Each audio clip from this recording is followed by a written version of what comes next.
Ma'am sebaceous cyst అంటే ఏంటి ma'am? చూడటానికి ఏ రకంగా కనిపిస్తూ ఉంటుంది? ఎలాంటి వారిలో వస్తుంది? ఎందుకు వస్తుంది ఇది? సెబేషియస్ సిస్ట్ అంటే ఏంటి అంటే చూడ్డానికి అది కొంచెం నల్లగా ఉంటుంది. హ్మ్. అది రౌండ్‌గా ఉంటది. దానికి హ్మ్. మధ్యలో ఒక పంక్టం అంటాం అన్నమాట. ఒక చుక్కలాగా ఉంటుంది. హ్మ్. మెయిన్‌గా హ్మ్. ఎందుకొస్తుంది అంటే మనకి హెయిర్ ఉంటది గదా! హ్మ్. ఇక్కడ స్కాల్ప్ పైన ఉంటది. Front of the chest and back of the chest ఉంటుంది. హ్యాండ్స్ పైన హ్మ్. హెయిర్ ఉన్న దగ్గర సెబేషియస్ గ్లాండ్స్ అని ఉంటాయి. ఓకే. జనరల్‌గా ఈ సెబేషియస్ గ్లాండ్స్ ఏం చేస్తాయి అంటే సీబమ్‌ని ప్రొడ్యూస్ చేస్తాయి. ఓకే. ఆ సీబమ్‌ని ప్రొడ్యూస్ చేయడం వల్లే మన స్కిన్ ఆయిలీ లుక్ అనేది వస్తది. అంటే మాయిశ్చర్ మెయింటైన్ అవుతూ ఉంటుంది. హ్మ్.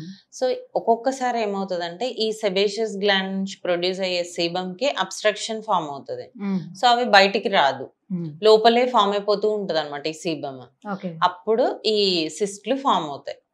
సో, అవేమవుతదంటే చాలామంది ఇది పింపులే గదా! లేదంటే ఇదేదోలే ఒత్తేద్దాం అని జెప్పేసి ప్రెస్ చేస్తా ఉంటారు. ఓకే. అప్పుడు అది ఓపెన్ అవ్వడం వల్ల దానికి ఇన్ఫెక్షన్స్ ఫార్మ్ అవుతూ ఉంటాయి. అప్పుడు ఓకే. పెయిన్ గాని అట్లా ఉంటుంది. అలా వస్తారు కొంతమంది. కొంతమంది ఎర్లీగానే ఆ సిస్ట్ ఫార్మ్ అవ్వగానే ఇదేదో నాకు నల్లగా ఫార్మ్ అయిందని వస్తూ ఉంటారు. ఎక్కడికెళ్ళాలో గూడా తెలీదు. సో, దాన్ని మనం నార్మల్‌గా ప్రెస్ చేసి తీసేస్తే అది మళ్ళీ మళ్ళీ వచ్చే ఛాన్స్ ఉంటుంది. హ్మ్. ఆ హ్మ్. సిస్ట్ అనేది ఒకటుంటది. ఒక సంచిలాగా ఉంటుంది లోపల. హ్మ్. ఒక బ్యాగ్‌లాగా ఉంటది. దాంట్లో ఈ సీబమ్ అంతా ఉంటదనమాట. మనం మొత్తం ఆ సిస్ట్‌ని తీసేస్తేనే అది మళ్ళీ రిపీట్ అవ్వకుండా ఉంటది.